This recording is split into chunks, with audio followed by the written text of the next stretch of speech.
सभी किसान भाइयों को हाथ जोड़ के राम राम, सत श्री अकाल, सलाम, जय जवान जय किसान। किसान भाइयों, तीन बड़े महत्वपूर्ण विषय हैं और तीनों विषयों पे आपके साथ बात करेंगे। पहला विषय है 27 सितंबर का भारत बंद का कार्यक्रम, जो कार्यक्रम संयुक्त किसान मोर्चा ने दिया हुआ है। हम एक बात तो पहले ही कह देना चाहते हैं, जिस तरीके से लोगों का रुझान है, जिस तरीके से हम गांव गांव में जाके हमारी टीमें मीटिंग कर रही हैं लगातार, तो लोगों का जोश और जज्बा देख के एक बात तो स्पष्ट नजर आ रही है और आज ही आप उस बात को नोट कर सकते हैं, अपनी डायरी में लिख सकते हैं अगर चाहें तो। 27 सितंबर का भारत बंद बहुत ही ऐतिहासिक होने वाला है और सभी लोगों का इसे जन समर्थन मिल रहा है। किसान मजदूर तो इसमें शामिल होंगे ही होंगे, उसके अलावा व्यापारी भाइयों का भी सहयोग मिल रहा है, ट्रेड यूनियंस का भी सहयोग मिल रहा है। तो बहुत बड़े लेवल पे यह भारत बंद का कार्यक्रम 27 तारीख को होने वाला है। इसके कुछ जरूरी दिशा निर्देश हैं जिनका पालन करना हमारी सबकी जिम्मेदारी है, क्योंकि यह किसी राजनीतिक पार्टी का कार्यक्रम नहीं है, यह संयुक्त किसान मोर्चे का कार्यक्रम है। अक्सर जब राजनीतिक पार्टियां बंद का कार्यक्रम देती हैं तो उसमें हिंसा होती है, तोड़फोड़ होती है, लेकिन यह संयुक्त किसान मोर्चे का कार्यक्रम है, यह भारत के 80 करोड़ किसानों का कार्यक्रम है। इसीलिए इस कार्यक्रम में शांति और अनुशासन रहना बहुत जरूरी है। शांति और अनुशासन, धैर्य, संयम, यह किसान मजदूर कौम की निशानी होती है। इसलिए दिशा निर्देशों का पालन करना हमारी सबकी जिम्मेदारी है। साथियों, जो यह बंद का कार्यक्रम होगा 27 तारीख का, यह सुबह 6 बजे से लेके शाम के 4 बजे तक रहेगा। इस बंद के दौरान सभी सार्वजनिक यातायात के साधन सभी बंद रहेंगे। जितने भी सरकारी या गैर सरकारी फंक्शन हैं वो नहीं होंगे। बाजार में जाके बाजार बंद रहेंगे। लेकिन एक बात का विशेष ध्यान रखना है कि 27 तारीख से पहले हमें सभी व्यापारी भाइयों के साथ मीटिंग करके, सभी दुकान वाले भाइयों के साथ हाथ जोड़ के, उनसे निवेदन करके, विनती करके उनको यह मोटिवेट करना है, उनको उत्साहित करना है, उनको प्रेरित करना है कि वो भी 27 तारीख के बंद में पूर्ण 100% सहयोग दें। लेकिन इस बात का ध्यान रखें कि हमें किसी के साथ भी जोर जबरदस्ती नहीं करनी है। जिस तरीके से राजनीतिक पार्टियों के कार्यक्रमों में होता है, हिंसा होती है, किसी के साथ झगड़ा होता है, तोड़फोड़ होती है, ऐसी चीजें हमें बिल्कुल भी नहीं करनी है। यदि एक भी कोई छोटी भी कोई हिंसा या तोड़फोड़ की घटना होती है तो वो संयुक्त किसान मोर्चा और किसान समाज की साख पे एक कलंक लग जाएगा, एक धब्बा लग जाएगा। इसीलिए किसी तरह का टकराव नहीं, व्यापारी भाइयों से, दुकानदार भाइयों से सिर्फ हाथ जोड़ के निवेदन करना है और उस दिन उनका बाजार बंद करवाना है। इसके साथ अलावा हमने यह भी ध्यान रखना है कि 27 तारीख से पहले हम अपने एरिया के जितने भी सामाजिक संगठन हैं, जितने भी किसान संगठन हैं, जितनी भी ट्रेड यूनियन हैं, जितने भी व्यापारी भाइयों के संगठन हैं, उनके साथ हमें तालमेल बनाना है और तालमेल बना के संयुक्त प्रेस कॉन्फ्रेंसेस के माध्यम से या मीडिया में खबरें दे के अन्य माध्यमों से हमें पहले ही यह स्पष्ट कर देना है कि 27 तारीख को सुबह 6 बजे से लेके शाम के 4 बजे तक पूर्ण बंद रहेगा, ताकि यदि किसी भाई को उस दिन काम के लिए जाना भी हो तो वो पहले ही अपना काम निपटा ले और उस दिन वो भाई अपने घर से बाहर निकले ही नहीं, ताकि उनको भी परेशानी ना हो। और हमें यह बात का विशेष ध्यान रखना है कि हमारे भारत बंद का जो असली मकसद है, हमारे भारत बंद का मकसद है मोदी सरकार की कुंभकर्णी रूपी नींद को तोड़ना, मोदी सरकार को कुंभकर्णी रूपी नींद से जगाना। यह हमारा मकसद है। किसी आम आदमी को, हमारे भाई को परेशान करना हमारा कोई भी उद्देश्य नहीं है।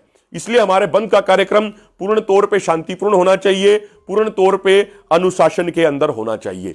जो हमारे नारे होंगे, हम कुछ नारे भी लगा सकते हैं इन कार्यक्रमों में। जिस तरीके से जब 27 तारीख का कार्यक्रम होगा तो हम जगहों पे, अगर सभी संगठनों की कहां लोकल लेवल पे सहमति हो तो वहां पे हम सभाएं भी कर सकते हैं। सभा में सभी लोग अपनी बात भी रख सकते हैं। हमारे नारे ये हो सकते हैं कि मोदी करेगा मंडी बंद तो किसान करेंगे भारत बंद, मोदी करेगा फसलों की खरीद बंद तो किसान करेंगे भारत बंद। इस तरीके के नारे, नरेंद्र मोदी किसान विरोधी, इस तरीके के नारों का उपयोग हम उसमें निश्चित तौर पे कर सकते हैं। तो मेरा अंत में फिर सब भाइयों से यह हाथ जोड़ के निवेदन है कि सब भाइयों को शांतिपूर्ण तरीके से 27 तारीख के भारत बंद में शामिल होना है और इसको ऐतिहासिक भारत बंद बनाना है। जिस तरीके से 5 तारीख को मुजफ्फरनगर पंचायत में एक विशाल पंचायत हुई, 7 तारीख को करनाल में बड़ा कार्यक्रम हुआ। तो जो एक मोमेंटम बहुत तेजी से मजबूती से आगे बढ़ रहा है, इसको लगातार हमें जारी रखना है। दूसरा मुद्दा साथियों, यह एक बड़ा गंभीर मुद्दा है। अक्सर बहुत सारे साथी पूछते रहते हैं, पहले पूछते थे बहुत सारे साथी कि इन 3 कानूनों से मंडियां किस तरीके से बर्बाद होंगी, 3 कानूनों से किसान किस तरीके से बर्बाद होंगे। और सरकार का हमेशा तर्क होता था गोदी मीडिया के माध्यम से कि जब प्राइवेट प्लेयर आएंगे बाजार में तो किसानों को होने वाला फायदा बढ़ जाएगा। यह तर्क होता था सरकार का, गोदी मीडिया के माध्यम से इसका दुष्प्रचार किया जाता था बड़े पैमाने पे। बहुत सारे लोग ये सवाल पूछते थे कि भाई कानून किसानों को बर्बाद कैसे करेंगे। अगर देखा जाए अधिकतर लोग इस बात को अच्छे तरीके से समझ चुके हैं, लेकिन जो एक आधे बीजेपी के या उनकी सहयोगी पार्टियों के राजनीतिक जो गुलामी कर रहे हैं लोग, वो ऐसा ड्रामा करते हैं कि उनको जैसे समझ में नहीं आया। तो आज एक बिल्कुल ताजा उदाहरण, बिल्कुल सरल भाषा वाला उदाहरण हम आपके सामने बताएंगे, सुनिएगा जरूर। और इस उदाहरण को जब आप किसी सभा में बैठे, आम लोगों के साथ बैठे, वहां पे इसको शेयर भी कीजिएगा। साथियों, अडानी की एक कंपनी है जो हिमाचल प्रदेश में सेब के किसानों से सेब खरीदती है। 2011 में इस कंपनी ने हिमाचल में सेब के किसानों को ए क्वालिटी यानी प्रीमियम ग्रेड के सेब के लिए दिए थे 65 रुपया किलो। ए ग्रेड का मतलब है, प्रीमियम क्वालिटी का मतलब है जो सेब 100% उसका लाल कलर होता है, उसका साइज सबसे बढ़िया होता है। और मैं आपको बता दूं, किसी भी बाग में जितना टोटल प्रोडक्शन होता है सेबों का, मात्र उसका 1/3 ही ए क्वालिटी का प्रीमियम ग्रेड का होता है। तो 2011 में उस ए क्वालिटी के सेब के अडानी ने दिए 65 रुपया किलो। पिछले साल 2020 में उसी क्वालिटी के सेब के दिए अडानी ने 88 रुपया किलो। और अब की बार उसी ए क्वालिटी के सेब की कीमत अडानी ने तय करी 72 रुपया किलो, यानी पिछले साल के मुकाबले 16 रुपया घटा दी, 16 रुपया कम कर दी। समझने की बात यह है कि पिछले 1 साल में डीजल के दाम बढ़े, पिछले 1 साल में कीटनाशक दवाइयों के दाम बढ़े, पिछले 1 साल में मजदूरी के रेट बढ़े, तो किसानों की लागत तो बढ़ी, लेकिन अडानी ने 16 रुपया कम कर दिया। और आज जो किसान, हिमाचल के किसान जो परवाणु और सोलन में हिमाचल के अंदर एपीएमसी की मंडी है, जब वहां अपना सेब लेके जा रहे हैं तो उसी ए क्वालिटी के सेब के उनको एपीएमसी मंडी में मिल रहे हैं 100 रुपया किलो। तो अब कहां छुप गए वो बीजेपी के प्रवक्ता जो कहते थे कि प्राइवेट प्लेयर आने के बाद किसान को कीमत ज्यादा मिलेगी। यहां पे तो प्राइवेट प्लेयर दे रहा है 72 रुपए 1 किलो के, और एपीएमसी में उसको मिल रहे हैं 100 रुपया किलो उसी क्वालिटी के सेब के। एपीएमसी में मिल रहे हैं 28 रुपए ज्यादा, प्राइवेट प्लेयर दे रहा है 28 रुपए कम। तो अब किस मुंह से वो जवाब देंगे कि प्राइवेट प्लेयर आने से रेट बढ़ जाएंगे। हम जो बात कह रहे हैं, हमारी बात आज सच साबित हो रही है एक एक बात, कि प्राइवेट प्लेयर किसानों का शोषण करेंगे, प्राइवेट प्लेयर बहुत कम दाम किसानों को देंगे। और यह हिमाचल प्रदेश में सेब के किसानों के साथ साथियों हो रहा है, यह ताजा उदाहरण है। इससे पहले मध्य प्रदेश की यह अनुज्ञा पोर्टल ने क्या कहा कि मध्य प्रदेश में मंडियां बर्बाद हो गई, 49 मंडियों पे ताले लग गए। वो बात हम पहले ही आपको बता चुके हैं। और महत्वपूर्ण बात यह है, यह भी है हिमाचल प्रदेश के किसानों के बारे में, कि जब अडानी लगभग 4 से 5% सेब खरीदता है पूरे हिमाचल का, अडानी जब एक रेट तय कर देता है कि भाई 72 रुपया किलो, तो जो बाहर जो छोटे व्यापारी होते हैं और वो भी फिर किसान को कहते हैं कि भाई अडानी ने 72 रुपया रेट तय कर दिया तो उससे ज्यादा नहीं देंगे।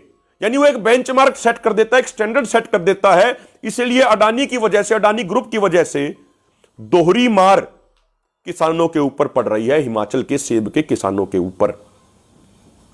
और साथियों, एक अन्य महत्वपूर्ण चीज इसमें यह है, जो बात हम बार बार कह रहे हैं, कि एपीएमसी मंडियां ही किसानों के हक और अधिकारों की सुरक्षा करती हैं। पूरी दुनिया इस बात की गवाह है। जब जब फ्री मार्केट, फ्री ट्रेड की पॉलिसीज लागू की गई, उन पॉलिसीज ने किसानों को बर्बाद किया है।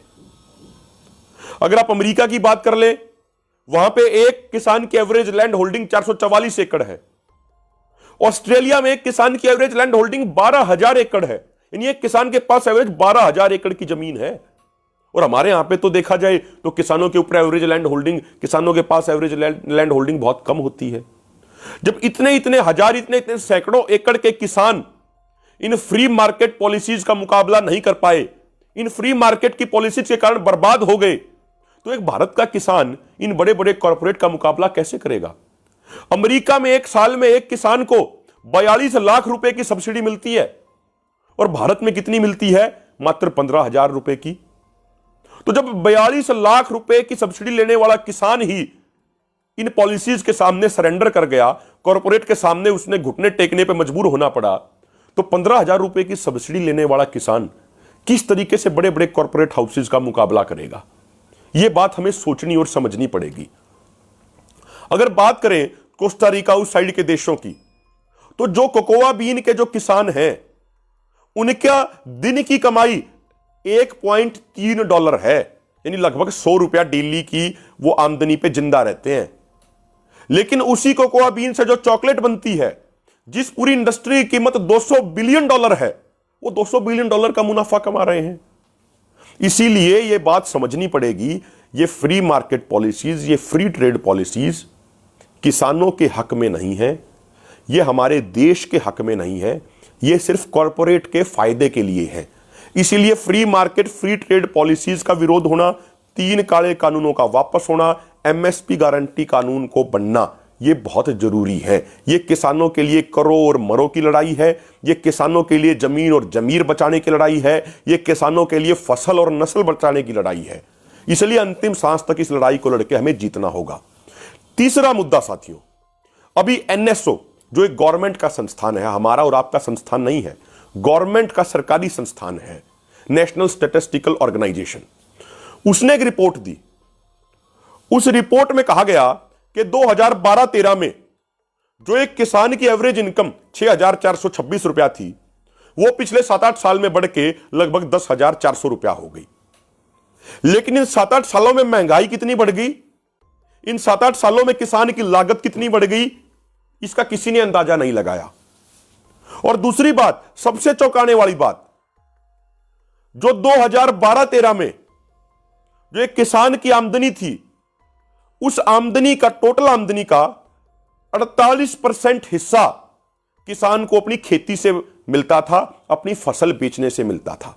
यानी जो उसकी टोटल आमदनी थी उसका 48% हिस्सा उसको फसल बेचने से, खेती करने से आता था।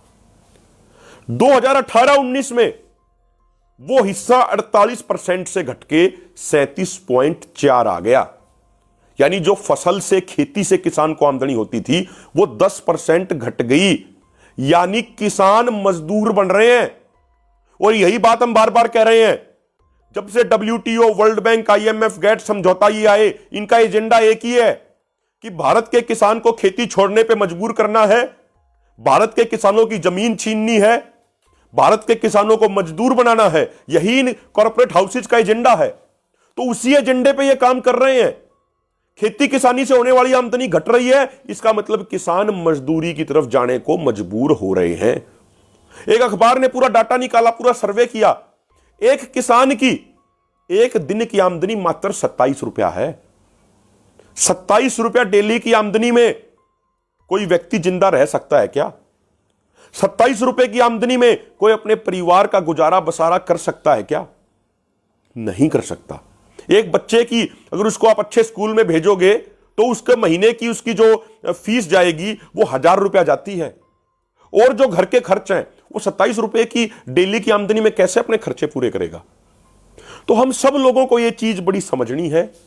जो बात हम पहले से ही कह रहे हैं, आपसे निवेदन कर रहे हैं, और आप बड़े लेवल तक उस बात को समझ भी गए हैं कि मोदी सरकार का जो एजेंडा है, मोदी सरकार का जो उसका लक्ष्य है, वो लक्ष्य ये है कि ये 2022 तक किसानों की आत्महत्या दोगुनी करना चाहते थे।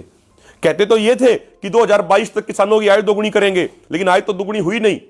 और जो इनका आत्महत्या दोगुनी करने की जो इनकी साजिश थी, उस साजिश पे रोक इस किसान आंदोलन ने, यानी आप लोगों की मेहनत, जोश जज्बे ने लगा दी है। इसलिए मेरा आपसे अंत में फिर ये हाथ जोड़ के निवेदन है, 27 तारीख का भारत बंद का कार्यक्रम बड़ा ऐतिहासिक होने वाला है। उस कार्यक्रम में, भारत बंद के कार्यक्रम में अधिक से अधिक संख्या में हिस्सा लेके शांतिपूर्वक तरीके से करके हमें उसे सफल करना है। बहुत सारे गांवों का हम खुद भी दौरा कर रहे हैं, हमारी टीमें भी दौरा कर रही हैं। रुझान, माहौल बहुत अच्छा है, हमें उसको सफल बनाना है। और एक लास्ट में मैं ये जरूर एक बात ऐड करूंगा कि 2012-13 में एक किसान परिवार के ऊपर एवरेज कर्जा 47,000 था। आज एक किसान परिवार के ऊपर एवरेज कर्जा बढ़ के 74,000 रुपए हो गया है, यानी लगभग 57% की उसमें बढ़ोतरी हो गई है। इसलिए साथियों, सबको एकजुट होकर मजबूती से इस आंदोलन को और भी ज्यादा आने वाले समय में मजबूत करना है और निश्चित तौर पे इस आंदोलन को हम जीतेंगे। आंदोलन जीतने के बहुत करीब पहुंच चुके हैं। बस शांति बनाए रखिए, संयम रखिए, धैर्य रखिए और अपनी एकजुटता को मजबूत कीजिए। बहुत बहुत धन्यवाद।